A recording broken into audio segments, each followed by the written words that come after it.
Cross-sport buzz, athletes breaking records and making controversial moves.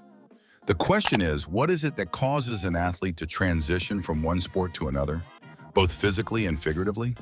Is it a restless drive to prove mastery once more, an insatiable hunger for challenge, or simply the intoxicating joy of testing limits in situations where no one expects you to succeed? A bold move that defies tradition is something that the world of sports happens to witness every once in a while. For example, a football superstar might stroll onto a baseball diamond, a basketball legend might swing a bat, or a track champion would switch to cycling. These are not merely alterations to the landscape. Rather, they are audacious assertions about the adaptability, ambition, and frequently contentious nature of the human race. Most of the time, crossing sports is not a smooth ride. Each and every winning record that motivates followers is accompanied by a controversy that is just waiting to break out. These debates include questions of loyalty, validity, physical readiness, and even respect for the craft. However, it is precisely these conflicts that allow the stories to leave an indelible impression. An example of this would be Bo Jackson. There are still those who remember the late 1980s who are filled with awe simply by hearing his name. As the only man to ever be selected as an all-star in both Major League Baseball and the National Football League, Jackson was not merely another athlete, rather he was a phenomenon. The Bo Knows phrase that he used for Nike became a cultural chant, and it became a sign of his near-mythic flexibility. As he ran, swung, and struck with what seemed like superhuman grace, fans witnessed him. On the other hand, a tempest of controversy was hiding beneath the mythology.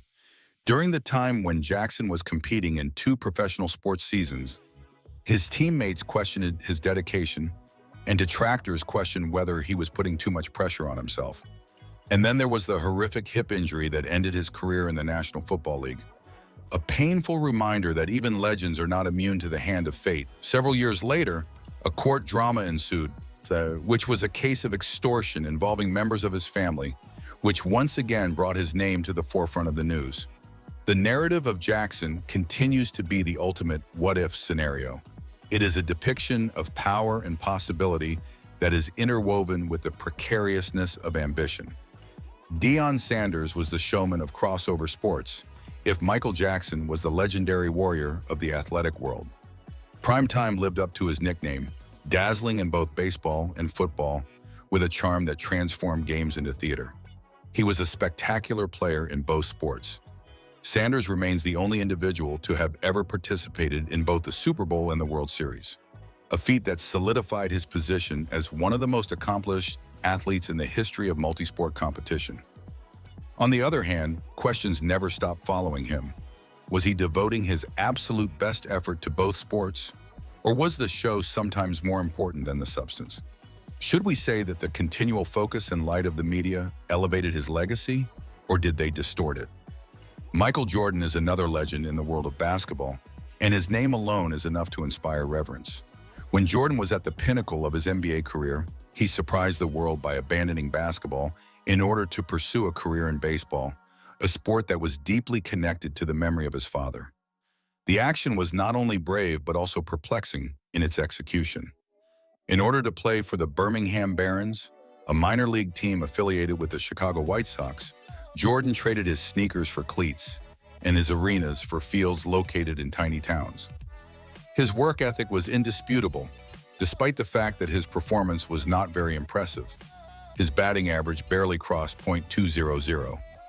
Some people made fun of him for going beyond his capabilities, while others praised him for having the courage to fail in public when he had nothing more to prove. Which came first, healing or hubris? Which was Jordan's goal? To achieve grandeur or to just achieve peace? At this very moment, his baseball chapter continues to be one of the most fascinating detours in the history of sports. It is a human moment from a man who is frequently described as being superhuman. There are some crossovers that just encourage turmoil. Brian Jordan, who is not related to Michael Jordan, handled his transfer with a calm and collected demeanor.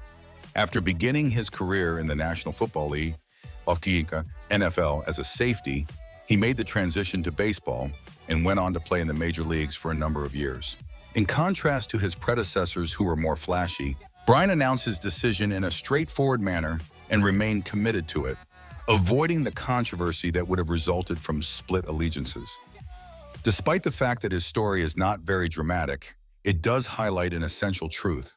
Sometimes greatness is not found in juggling two worlds, but rather in understanding when to let go of one of them. It is necessary to reread the story of Jim Thorpe in order to gain an understanding of how far back the spirit of adventure in cross sports goes. Before the turn of the century, Thorpe was more than just an athlete. He was the very embodiment of what it meant to be athletic. In addition to dominating the Professional Football League and excelling in baseball, he won the gold medal at the Olympics in both the pentathlon and the decathlon. Nevertheless, Thorpe's career was marred by scandal, despite the fact that he was brilliant. As soon as the authorities found out that he had received modest money for playing semi-professional baseball, which was a violation of the amateurism laws that were in place at the time, they took away his Olympic medals. It was a moment that revealed how inflexible notions about purity in sports might kill even the most talented athletes. It was a moment that was tragic. After several decades, his medals were reinstalled as they should have been, which was a symbolic act of redemption.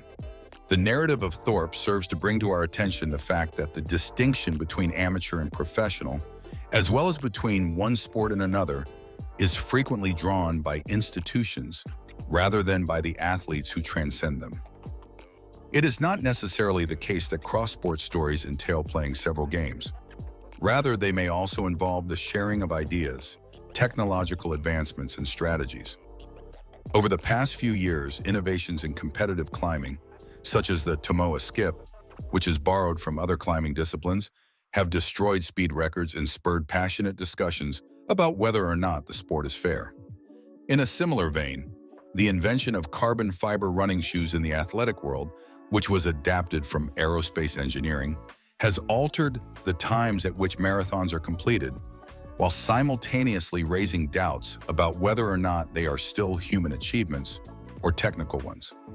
When performance-enhancing innovation blurs the barrier between natural aptitude and artificial aid, where does the line between science and sport begin, and where does it disappear? At the end of the day, these stories of crossover victories and controversies all have one thing in common: the unyielding human will to push further. The athletes who push themselves beyond their comfort zones, regardless of whether they are successful or not, serve as a reminder that excellence is not necessarily about dominance or comfort. There are moments when it is about having the courage to begin again while the entire world is watching. Thanks for watching. Don't forget to like and subscribe to our YouTube channel.